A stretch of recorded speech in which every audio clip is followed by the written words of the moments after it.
So welcome back to OG Dad Off the Record. I am your host, the OG Dad himself. And today is Sunday, and I have just finished up celebrating the last of my birthday celebration. I'm the age of 37, which makes me a Libra. I'm to still be here. I'm glad to be able to do this with you all. I'm glad to share this this little thing that I like to do for fun. Sorry about that. With you all. I'm so blessed and just very, very excited to see what the next year, what the next 5 years, what the next 20 years brings. And, welcome to the show. It's just a solo run, just me today. So hopefully you all will bear with me and stay with me. And today, I think I wanted to talk a little bit about some of the lessons from my younger self. So some of the things that I learned as an adult from childhood. And the reason why I wanted to bring that up today, mostly, obviously, this is OG Dad, so I'm talking about my daughter. But specifically, for the last 2 weeks, we have been doing swimming lessons. And, I don't remember doing swimming lessons as a kid, so I can't speak from that experience. But as a dad today that has to, take his daughter to the indoor swimming center. And, this is the second week we're doing it. First week, I was a complete nervous wreck. And, I had to sit there and really kind of process almost in real time what was going on. And I was just really nervous. It almost felt like the first day of school or something. And, I'm extremely nervous. I'm a little like panicked by this whole situation of, bringing my daughter there and having her experience this thing. And, I'm trying to gauge her reaction from before we get to the pool. And, she's excited like all children are when, they get to experience something for the first time. But when we got there and, we're all changed and we're ready to go, I just remember seeing her face and she was scared. And I was scared, but I couldn't let her know I was scared. And then I look over at my wife and I think she was scared too. So I think what happened for me anyway, I'll only speak for me, I won't speak for my wife, but I think for me, it was, yes, I'm bringing my daughter to this, kind of insane thing. It's an insane concept if you think about it. Because the instructor, you get there and the moment we go in that water, there are no F's given with the instructor. Mostly because the instructor, she teaches all kinds of people from, little ones to, adults to people with disabilities. So for this instructor, it didn't matter, that the baby was uncomfortable. It didn't matter that she was crying and kicking and screaming. Like that stuff didn't matter. And, as a dad, as a parent in general, I think, we immediately want to assist with whatever is going on. We want to make sure, we can get through it and kind of work through those emotions together. But like when you're doing this constant thing, and it's like 30 minutes long, but it's a really long 30 minutes when you're doing this thing to where you're just kind of like enduring. And, she's, she didn't choose to go in a pool. This is me carrying her and me having to like lift her. And, the instructor says, oh, don't be afraid to dip your baby and, stuff like that. So, I'm lifting, I'm doing all the stuff. And I got to tell you about what happened just the other day with this last lesson. But, I realized in that moment, my daughter, she's so emotionally intelligent. When she saw that pool, it freaked her out. Every other child, they were cool. They seemed like they were in much better shape, like they had done this before, and they were so comfortable. But by the time that lesson started, I kid you not, every single other child in that pool was kicking and screaming and like trying to get out. Oh, it was so reassuring. It was so reassuring knowing that, I wasn't the only one, that was, with a kiddo who was scared of this. But, I was taken back a little bit because, my daughter caught it before we even experienced anything. I think my nervousness was seeing her do this next, it's a milestone in life to learn how to swim, and like seeing that just play out in real time. And I think I was really sad and kind of scared by that. Um, just knowing that we're closer to, her inevitably, gaining that really independent spirit and just, moving away and doing all that stuff. So like I took this small little intrusive thought, not only the danger of it, but just, what it meant, as far as milestones were concerned. Like it was really bothering me that I felt that way. And I had to really try to dig deep and figure out what was going on, because usually I'm, when it comes to like anything that involves my family, my daughter, my wife, usually I look at the dangers of everything, right? Like I'm always just kind of weary of that. And there was some of that there, but I realized I was more scared of, sorry about that. My phone is making noise and I don't know why.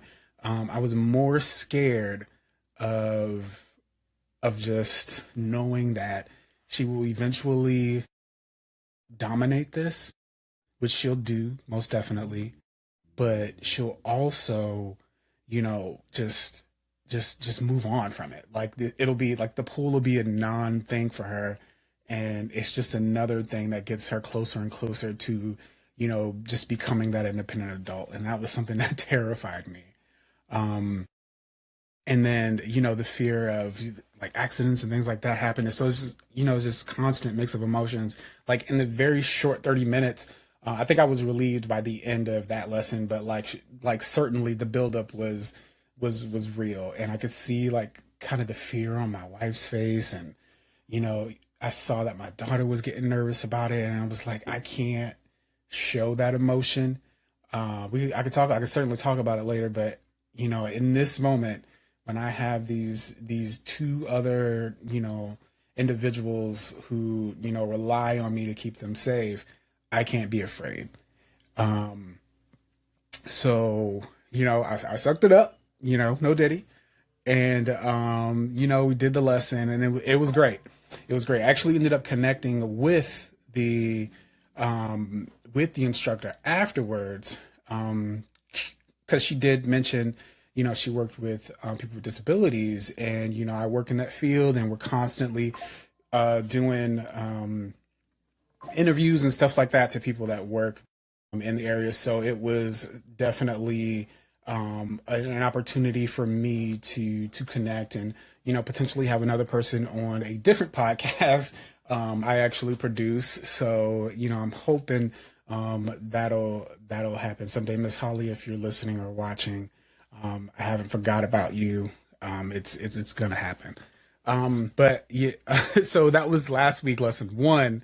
Lesson two, yesterday, was a different different kind of, it was kind of fun in retrospect, but it was very mean spirited, and I got the point of it, and we inevitably had a good time with it. But yesterday, she gave us like these floating like little floating pads. They're like foam and they float and stuff like that. So she gives us these, and like we're playing these little games and stuff like that, and usually the games end with uh uh tipping the foam pad over so the baby just falls in the water, and it's just like, it's so mean. She was cool. My little one, she adapted. I think she adapted pretty good towards the end. Certain time around versus that first week, she was in the water, and then I realized she kind of wants to do some of this on her own. We were on the shallow end. She's only but so tall, so we are on the shallow end, and I realized she's like, she wants to kind of go off on her own. Like she wants to figure this out. So she's adapting, and she's always been that way, and I really appreciate the fact that my wife and I just give her that autonomy to just figure it out. It's, as long as it's safe and it's something we can catch her.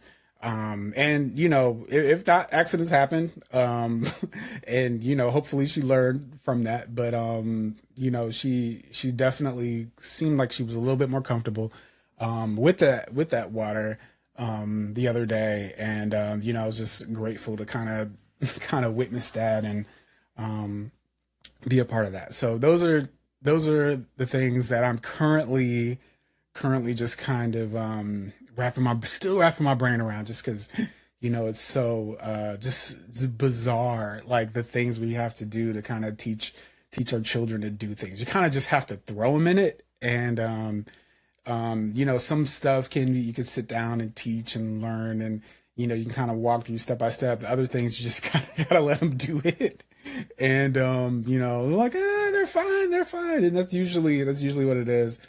And it's funny because people, it's like something falls on the ground or something like that, and something will fall on the ground, and my daughter will pick it up, and it's like, oh no, it's fine. In the beginning, like, you're cautious, you wipe everything down and stuff like that. When she's almost 2 years old, I was like, she's fine. As long as it's not wet and gross, it's fine. She'll figure it out, and just dust it off. You'll be okay. But just thinking things about that. Just some of the stuff I told myself when I did become a dad. Some of the stuff I told myself, I'd never do.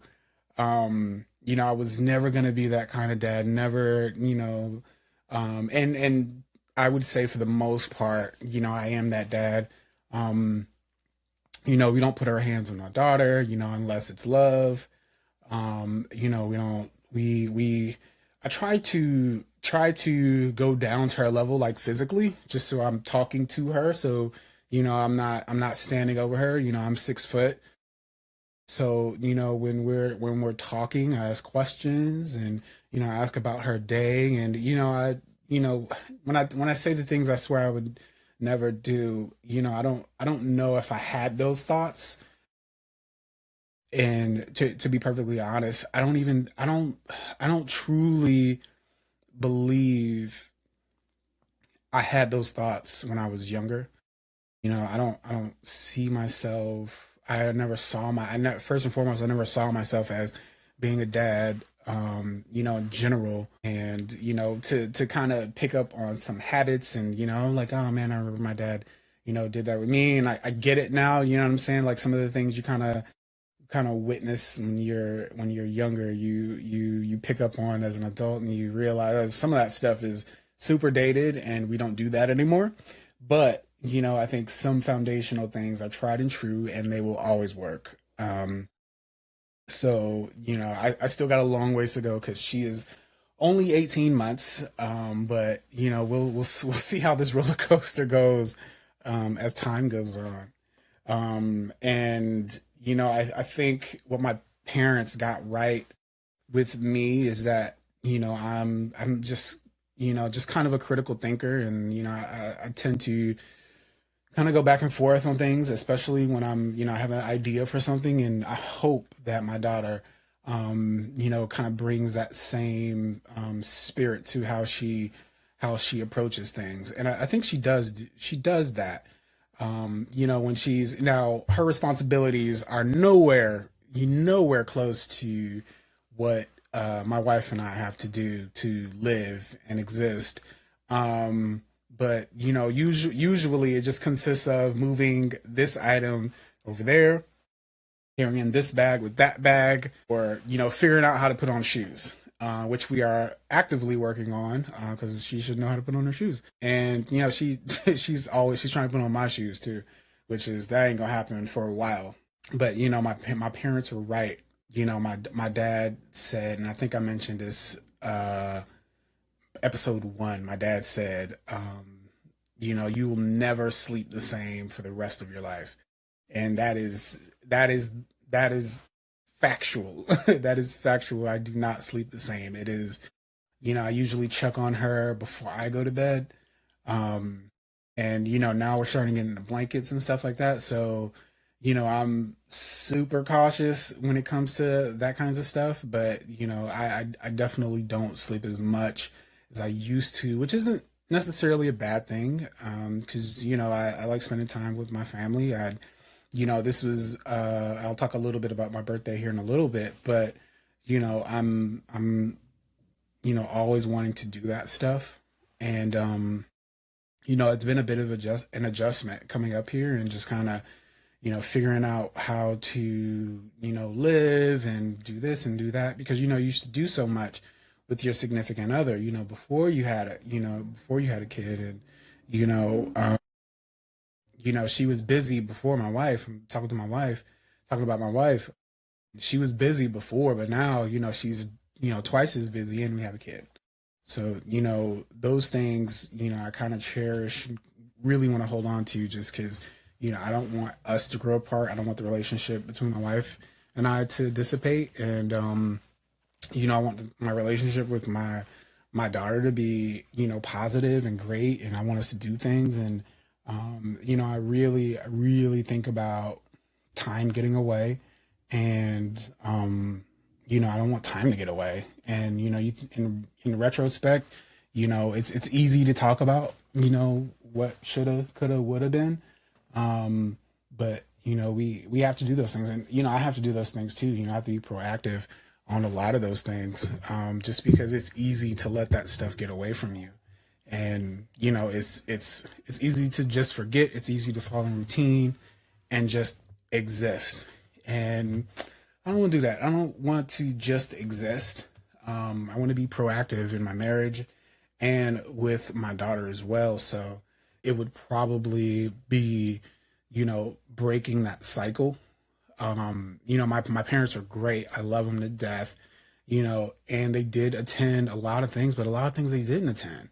And, I distinctly remember, like my parents just taking like these separate vacations and me not really understanding why. I understand it now, but back then I don't think I understand it from a kid perspective. I definitely didn't understand it, but now I think I do understand it. Like, sometimes you need to get away and you need a destination trip, and there's absolutely nothing wrong with that. My wife went to France earlier this year, and I just went to Orlando. Excuse me, I went to Orlando. I visited some friends. I saw my sister, saw some family. So it was, I had a fantastic time going. But the whole time you're away, you're just thinking about like, man, what are they up to? Like, like what shenanigans are they getting into? So, the whole time I was away, I was just sitting there thinking about them. And, it was nice to have the little getaway, but I just immediately wanted to come back home. It was like sickening to like be away. So Orlando was, I think that's what kicked off this show actually was when I was in Orlando.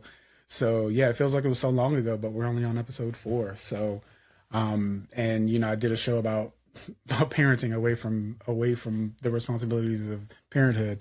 Um but to go back to breaking that cycle, I do want to break those generational curses of just families that don't support one another. And with my birthday passing, I got so much, love from my wife's side of the family. And my mom actually did call, my dad actually did call, my sister texted me. Um, but like, it was like times 4 on my wife's side of the family. And, everybody's in the group chat and stuff like that. So, that those were the things that I wish we had. I wish we were closer. And, my parents did good raising us, but I don't feel like we were close. And I just wish we kind of had that closeness, like the way my wife's family is. And, like it matters when, someone doesn't show up or they don't want to come or participate and stuff like that. And on my side it doesn't feel the same, and we're already kind of distant from one another. Like I think I'm the furthest north from everybody, and then my sister is the furthest south. So, you can imagine between mom, dad, brother, sister, and other brother, we're all like, kind of separate from one another. And, holidays kind of come and go, birthdays kind of come and go. And, we'll try and make plans to see each other from time to time, but it doesn't happen as often as I wish it did. I think I'm better at communicating to my parents than I was, 10 years ago, 15 years ago, when I was much younger. So my wife and I, I'm on my second marriage. But anybody who's listened to any previous things that I've done kind of knows this story. But um, when I was married in 2013, I was really young. Um, I wasn't all that close to my dad. It was like hate. Like, this is a very strong word. Maybe we were just in a disagreement, and the reason why was because it felt like he had moved on from his family, and it felt like he had found another family and just wanted to fully integrate into that situation. And truth be told, I definitely felt left out, and I understood what was happening. I just didn't like it. So every time I had a chance to like cut him down or not invite him to stuff, I did it. Like, every time. You couldn't tell me nothing because we hadn't talked. And it was easy to not talk to him, but it was also easier to chew him out every chance I got. And I don't want that to be the situation later in life. So hopefully, it's not, hopefully there's no karma, and I'm, doing everything I can to nurture and cherish that relationship my daughter and I have. And I really do think about, that time that got lost between my dad and I. We lost about 5 years between each other, which is a really long time. And I feel really bad about that. I think we did have a conversation one day, and this was after my first marriage didn't work out. And we sat down, and we laid our all of our stuff out on the table, and we had a real man to man conversation. I really appreciated that. Ever since that day, we've thick as thieves. We talk all the time. And I don't know where I would be in life if I didn't pick up that phone and be a bigger person about talking to him or not talking to him. So, Dad, if you are listening or watching, I'm sorry I let time get away from us, but and I'm glad that we are in a better position today than we were that time that all that time ago. So, if I could, talk to myself, my younger self, I would just really tell them to communicate to your family, communicate to your friends. You're not as alone as you think you are, because I really just kind of adopted this nomad life where I just moved, and it didn't matter because it was just me anyway, and no one will miss me. Um, and yeah, I had a lot of fun, and I lived in some great places. But man, I really wish I could just tell my younger self to have a conversation with your dad, with your mom, and tell them what's going on, tell them how you feeling. And I think I never talked to them and told them how I felt about things. And there's some big regrets about not doing that. But I'm glad we're in a better place today. I'm glad I can talk to them and visit them, and put FaceTime on them and show them the baby, and all those things. And I just wish we had that relationship. I wish our relationship was much closer back then. I think family sometimes can be difficult, but that's okay. Difficult is okay. You know, because you can work through them. Once you work through them, then things will really be okay because y'all are talking. So, younger self, if you're listening, talk, to your people, talk to your family. I would hope, I would hope that I'm doing you proud, as a man, as a father, as a husband. Am I what you expected? Am I not what you expected? I don't know. I close with saying that fatherhood is growth, it's healing and laughter. Think back to your younger self, listeners, dear listeners. What lessons, would you want to bring to your parenting style today? So that's where I'm going to leave it. I hope everyone has enjoyed this episode. If you are listening, what's been your episode so far? Is my question. I'm going to wrap it up here. This has been your host, the OG Dad himself, on the OG Dad Off the Record podcast. I hope you all have a great or into your week whenever you're listening. You can catch this show on all your favorite platforms because I got it like that. Good one. Take care. Be safe. Peace.